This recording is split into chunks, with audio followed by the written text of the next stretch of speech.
Yo les gens, on se retrouve pour une nouvelle review de l'Arc 5 numéro 102, épisode 102 oui. Et la dernière fois on s'en était laissé avec Kaito qui allait donc affronter Yuya.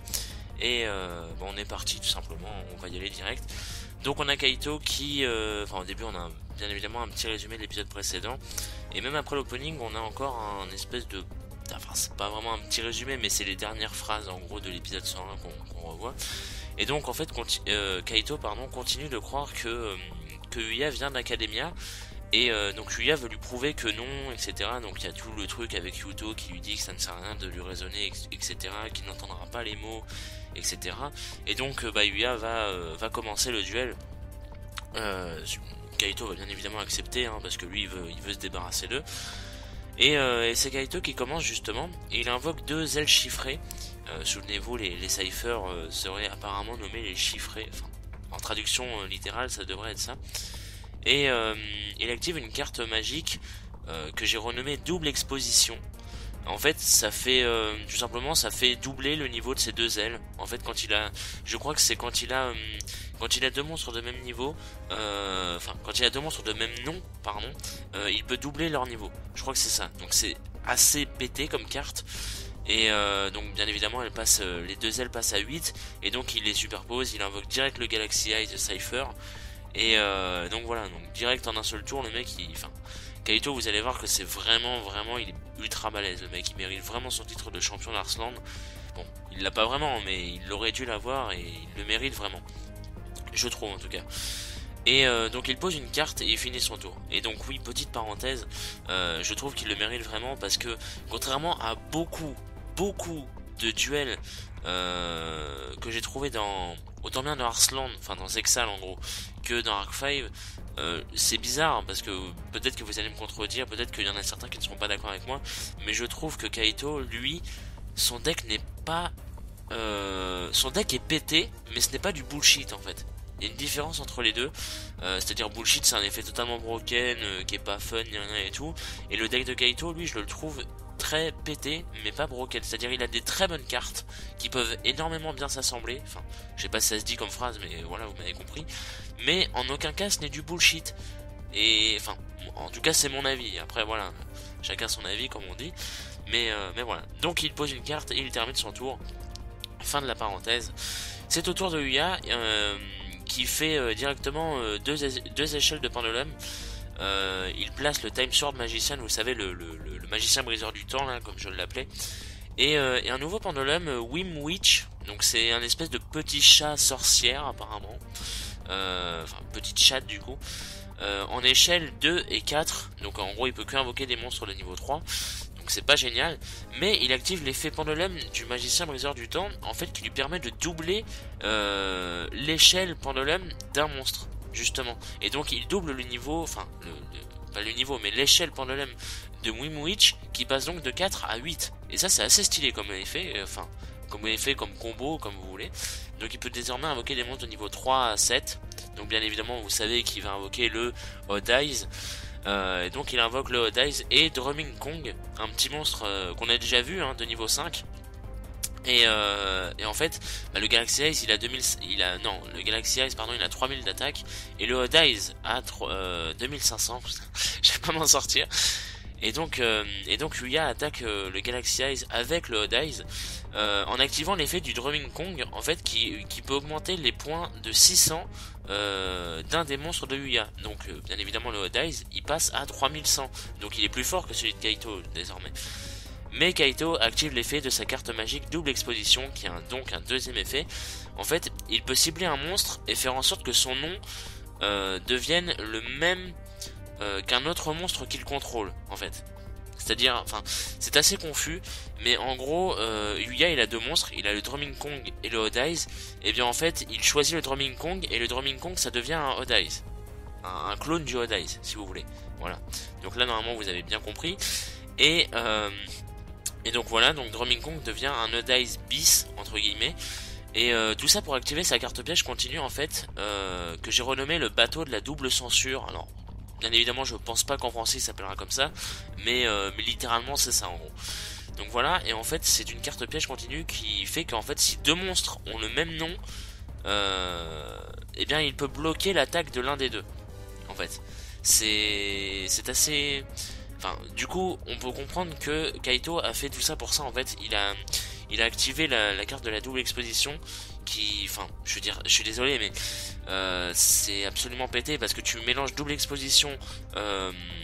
Comment ça s'appelle, l'effet du Galaxy Eyes et l'interférence chiffrée de l'épisode précédent, et tu as un combo ultra pété parce que tu peux prendre le contrôle du monstre, tu peux faire en sorte qu'il devienne un autre Odd Eyes.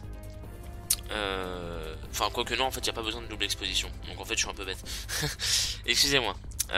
Donc oui, donc tout ça pour activer sa carte piège. Et en fait, il annule donc l'attaque du Odd Eyes à 3100, puisqu'il a un clone du Odd Eyes moins puissant, bien évidemment. Les points d'attaque n'ont pas changé pour l'autre, mais du coup, voilà. Donc il peut annuler l'attaque du Odd Eyes. Ça fait 3 fois que je me répète, je sais. Et donc Yuya est bloqué et il est obligé de terminer son tour. Voilà, tout simplement. Il ne pose même pas de carte. C'est triste, mais bon, c'est comme ça. Et donc ensuite Kaito fait un petit speech et lui dit qu'il connaît en fait toutes les techniques de Pendulum et tous les combos qu'il peut faire, à peu près, hein, bien évidemment, à cause du fait qu'il a affronté Gon Genzaka et Sawatari lors du duel d'avant. Et donc du coup il a vu leur style, il a vu comment ils jouaient avec les pendulums, tout ça et tout. Et donc maintenant apparemment il se sera adapté, enfin il saurait comment les contrer et tout, même si bon, entre les deux duels il n'y a pas vraiment eu de temps de préparation, donc bon, techniquement non. Voilà, mais bon, voilà, c'est pas grave, c'est un détail qui a mine de rien son importance, hein, c'est vrai, mais bon, voilà. Et donc c'est à son tour, il active l'effet du Galaxy Eyes, qui lui permet bien évidemment de prendre le contrôle du vrai Odd Eyes, du vrai, c'est-à-dire pas le clone du Drumming Kong, hein, mais le vrai qui avait 3100 et qui attaquait. Et donc il le transforme en Galaxy Eyes. Ensuite il active sa carte magique justement qu'on vient d'évoquer il y a quelques minutes, l'interférence chiffrée, la fameuse, qui double donc les points d'attaque du vrai Galaxy Eyes, je crois, ou du faux, je sais plus. Et donc il attaque le Drumming Kong, mais Yuya peut activer son effet au Drumming Kong durant son tour également, qui fait qu'il augmente de 600 ses points d'attaque, donc il passe à 2200 d'attaque. Et Yuya en fait combo ça avec une action card qui lui empêche la destruction de son Drumming Kong, et ça réduit de moitié les dommages. Donc du coup il passe à 2100 points de vie, il me semble. Et donc voilà, donc il prend quand même assez cher, hein. Sachez que l'attaque d'avant c'était quand même 6000 d'attaque, donc il aurait pu se faire one shot quoi. Et donc Kaito attaque avec son dragon à 3000 et il détruit le monstre de Yuya qui passe donc à 1300, parce que bien évidemment c'est une action card, donc ça détruit, enfin ça annule la destruction une seule fois quoi. Et Yuya a essayé d'avoir une autre action card mais il n'y est pas arrivé, donc bah voilà, tant pis. Et donc Odd Eyes à la fin du tour revient à Yuya. Et Kaito termine son tour en posant une carte. Voilà. Encore une carte face cachée. Il nous la joue un peu à la Jack, on peut se le dire. Bon voilà. Non, en vrai Kaito est super balèze, je trouve. Vous me direz ce que vous en pensez, mais moi je le trouve super balèze. Beaucoup plus que dans Arslan, enfin que dans Zexal. Il faut pas que je confonde. Donc c'est au tour de Yuya qui active l'effet pendulum de Wimwitch, qui en fait il peut invoquer spécialement depuis sa zone pendulum un monstre, enfin il peut l'invoquer spécialement la Wimwitch depuis sa zone pendulum en tant que dans la zone carte monstre tout simplement. Et en fait si Wimwitch est utilisée pour le sacrifice d'un monstre pendulum, elle peut compter pour 2 monstres à sacrifier. Et donc en fait Yuya nous fait une petite invocation avancée. Invocation avancée c'est donc une invocation par sacrifice. Et il invoque le magicien descendant des dragons. Alors c'est une toute nouvelle carte. Et donc c'est un monstre de niveau 7 qui a 2400 points d'attaque. Donc un peu comme tous les magiciens enfin, ça fait un peu penser au magicien des ténèbres de Yu-Gi, on va pas se le cacher. Et mais voilà, c'est le magicien descendant des dragons apparemment. Enfin, encore une fois, c'est une traduction littérale, hein. Bien évidemment, ça ne sera sûrement pas ça le nom français, je ne sais pas. Mais c'est une traduction littérale que je vous propose. Voilà. Et donc en fait, il active l'effet du magicien descendant des dragons. En fait, il peut passer du type magicien au type dragon comme ça une fois par tour. Voilà. Donc on se dit à quoi ça sert. Mais est-ce qu'il y en a qui auront compris la stratégie du Yuya? En fait, c'est tout simple, parce qu'il a le Odd Eyes, et maintenant il a le magicien qui est le type dragon, donc ça lui fait 2 monstres dragons de niveau 7. Et oui, là je pense que vous avez compris. Et donc il les superpose pour invoquer le Odd Eyes Rebellion Dragon. Et voilà le fameux monstre à 3000 points et tout, qui va rivaliser avec le Galaxy Eyes. Vous allez voir que ça ne va pas durer longtemps, grâce à la force de Kaito-sama. On sent un peu le fanboy. Donc Yuya attaque le Galaxy Eyes, et en fait ça active l'effet du magicien. S'il a servi de matériel pour une invocation d'un monstre dragon, Xyz ou sacrifice ou un truc comme ça, s'il a servi de matériel, ou même synchro, hein, donc, ou peut-être même fusion, je ne sais pas.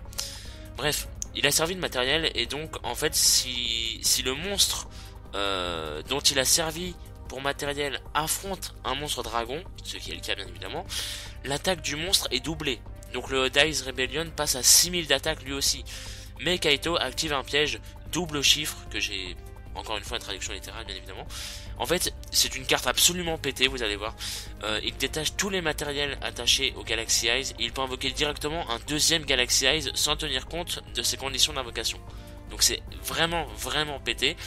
Parce que ça active l'effet de l'interférence chiffrée qui double les points d'attaque du Galaxy Eyes ciblés par l'attaque. Donc les deux, le Odd Eyes Rebellion et le Galaxy Eyes, ont 6000 d'attaque, et donc les deux monstres sont détruits, mais du coup il reste un Galaxy Eyes à Kaito. Donc Yuya a fait tout ça pour rien limite. Et c'est horrible de se dire ça, parce que on se dit putain mais Kaito est super balèze. C'est chaud quand même à ce point là. C'est le mec a vraiment, ses cartes sont vraiment pétées, c'est bien complet je trouve, en tout cas moi. Et après voilà, est-ce que les effets seront nerfs d'ici la sortie en carte? Je ne sais pas, je n'espère pas, parce que c'est un deck que j'aimerais bien jouer d'ailleurs. Mais enfin bref. Et donc sur le coup Yuya il est totalement désespéré, il se dit putain mais j'ai fait tout ça et ça n'arrive même pas à toucher Kaito, c'est dingue, enfin. Faut avouer que les deux ont fait des putains de combos quand même, c'est assez magnifique comme duel. Et donc Yuya, il ne sait plus du tout quoi faire, et Yuto, vu qu'il est encore dans son tour, il dit à Yuya d'activer l'effet du Odd Eyes Rebellion. En fait, son effet est qu'il peut remplacer, quand il est détruit il me semble, il peut remplacer un autre pendulum dans la zone de Yuya. Et vous savez, Yuya avait il avait plus que le Time Sword Magician du coup. Et du coup il active son effet pendulum au Odd Eyes Rebellion après l'avoir placé, qui est une échelle de niveau 4 je crois, qui lui permet de prendre un monstre pendulum en fait et de le remplacer. Donc en fait il place un monstre pendulum d'échelle 1, et il peut donc invoquer des monstres de niveau 2 et 3. Donc il rappelle donc le Time Sword Magician et le Wim Witch, les deux étant de niveau 3. Ensuite il active l'effet de son nouveau pendulum, donc qui est d'échelle 1, qui est un effet assez stylé, parce qu'en fait il peut augmenter les niveaux de tous les monstres de Yuya de 1. Et donc ça fait bien évidemment 2 monstres de niveau 4, et vous aurez compris, 2 monstres de niveau 4 pour invoquer le Dark Rebellion de Yuto. Et donc voilà, mais ce qui est bien aussi c'est que à ce moment là, lors de l'invocation du Dark Rebellion, on a bien évidemment Yuya et Yuto qui font l'invocation, tout comme c'était le cas avec Yuya et Yugo lors du duel contre Serena, et lorsqu'ils ont invoqué le Crystal Wing je crois, ou lors par exemple de l'épisode quand il affrontait Crow, où ils étaient tous en mode berserk et où ils invoquaient tous enfin ça ressemblait plus au duel contre Serena plutôt, mais voilà. Et donc en fait Kaito reconnaît ce dragon, et sur le coup il est extrêmement surpris, il se questionne pourquoi est-ce que Yuya a ce dragon, qu'est-ce qu'il a fait à Yuto, que lui est-il arrivé, tout ça, parce qu'il connaît Yuto, il connaît le dragon, ils se sont affrontés beaucoup de fois apparemment de ce que dit Yuto. Et en regardant plus Yuya, il a l'impression de voir Yuto en fait à la place de Yuya, donc comme on avait vu dans la preview, hein. Et il ne comprend plus en fait, il ne comprend plus ce qui se passe, qu'est-ce que c'est que tout ça, et soudain il y a Shun qui arrive avec Sayaka et Allen. Sayaka et Allen, pour ceux qui ne le sauraient pas, ce sont les noms des deux persos qu'on voit dans l'opening. Vous savez, à un moment dans l'opening on voit deux persos dans une espèce de pièce avec les antiques gears qui sont en train de détruire totalement la ville, et on voit une fille en train de chialer et un mec qui a l'air de s'en battre totalement les couilles. Et bien c'est eux, c'est Sayaka et Allen. D'ailleurs Allen qui a une voix extrêmement bizarre, ça à vie personnelle, hein.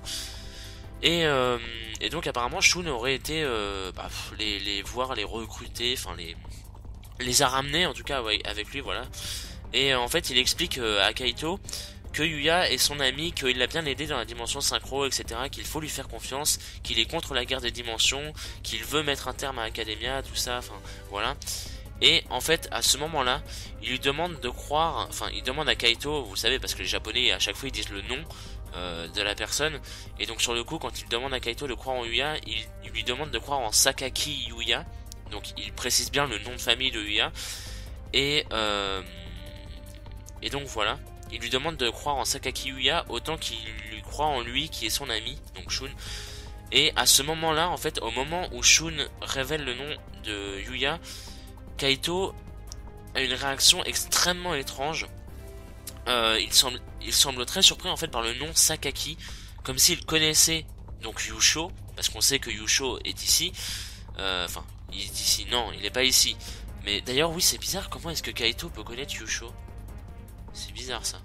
Parce qu'on sait qu'il y a une école. Enfin, ça c'est un spoiler. Donc si jamais vous passez genre 20 secondes après, on sait qu'il y a une école de Yusho dans Academia en fait. Mais le truc c'est que Kaito n'a rien à faire à Academia. Et donc je vois pas comment il connaît Yusho à part si des membres d'Academia lui ont parlé de lui. Mais sinon je vois pas. C'est bizarre. Bref. Et donc Sayaka en fait lui demande de revenir auprès d'eux pour reformer leur groupe d'avant. Parce qu'apparemment ils avaient un groupe, donc sûrement la résistance, hein. Et donc Kaito refuse en lui disant qu'il a déjà coupé les ponts avec eux. Et il active en fait... Enfin, il ordonne à son dragon, le Galaxy Eye donc, de faire une espèce de flash avec ses ailes. Et en fait il disparaît comme ça, sans explication. Et c'est la fin de l'épisode. Et en fait, c'est tout ça s'est passé à cause de la réaction de Kaito en fait. Enfin, à cause de la révélation du nom de Yuya plutôt. Kaito a vraiment, il a pas pété un câble, mais sa réaction est extrêmement perturbante en fait. Et c'est limite un mini plot twist en fait. Parce qu'on se demande mais d'où il connaît Yusho. Enfin, parce que clairement, s'il réagit au nom Sakaki, c'est qu'il connaît un Sakaki. Il va pas en connaître 36 000, il connaît forcément Yusho, mais comment il le connaît? C'est ça le truc. Et donc l'épisode se termine comme ça. C'est très perturbant comme fin d'épisode. Et donc voilà. Et donc la preview, les amis, la preview, sachez que là, je vous le dis direct, l'épisode de la semaine prochaine et celui de dans 2 semaines vont être juste énormissimes. Je vous le dis, j'ai vu les spoilers, il y a les previews, je vous le dis direct, les 2 épisodes vont être juste énormissimes. Donc voilà, je vous préviens juste. Et donc la preview nous montre que Yuzu semble être arrivé dans la dimension... alors j'ai marqué synchro dans mes notes, mais non, c'est pas du tout ça. Donc j'ai fait une erreur. Donc oui, donc Yuzu semble être arrivé à Academia dans la dimension fusion, vous l'aurez bien compris. Et donc des soldats d'Academia la pourchassent, mais des soldats assez spéciaux, hein. C'est pas genre... c'est ni l'Obelisk Force, c'est pas les Sliffers, c'est pas les rats. C'est aucune des 3 couleurs, en fait c'est des espèces de gardes d'Academia assez bizarres avec une tenue marron blanche je crois, et on sait pourquoi ils ont une tenue marron blanche. Vous verrez ça dans l'épisode 104, donc dans 2 semaines, ou peut-être même la semaine prochaine, hein, peut-être que ce sera révélé, mais en tout cas normalement vous le saurez dans maximum dans 2 semaines. Bref, et donc elle va devoir se battre pour sa liberté, mais et c'est là que c'est génial, c'est qu'on a une femme qui arrive vêtue d'une cape. Donc je ne vous dirai pas qui c'est, mais bon, à mon avis vous vous en doutez tous, hein, voilà. Je ne vous mettrai pas d'image sur la vidéo par rapport à ça. Je ne vous mettrai pas d'image, mais normalement vous savez qui c'est, surtout si je parle comme ça et que je vous dis que c'est énorme, c'est que normalement vous avez tous compris. Bref. Et donc on a une femme, oui, vêtue d'une cape qui semble vouloir en fait protéger Yuzu et qui va les affronter à sa place. Et on voit que la fameuse femme utilise des monstres rituels et des monstres un petit peu cyber, etc. Et voilà, je pense que je vous ai un peu trop teasé. Je pense que maintenant vous avez tous cramé qui il s'agit. Donc voilà. Donc je ne vous le dirai pas pour ceux qui ne le sauraient pas, bien évidemment. Mais bon, si vous n'arrivez pas à comprendre qui c'est, voilà, je ne peux plus rien pour vous, vous êtes un petit peu nuls, voilà. Non, mais plus sérieusement, vous verrez ça la semaine prochaine, mais sachez que la semaine prochaine, ça va être un plaisir fou de parler de cet épisode, je pense. Et donc voilà. Donc bah merci à vous d'avoir regardé la vidéo les amis. Voilà, tout comme d'habitude, j'espère que ça vous a plu, tout ça. Et puis bah rendez-vous la semaine prochaine. Pour la review d'XY, je sais pas si j'en ferai une review d'XYZ, je ne pense pas. Donc rendez-vous dans une semaine pour la prochaine review Darkfire de l'épisode 103 qui sera juste énorme. Voilà, merci à vous et puis des bisous.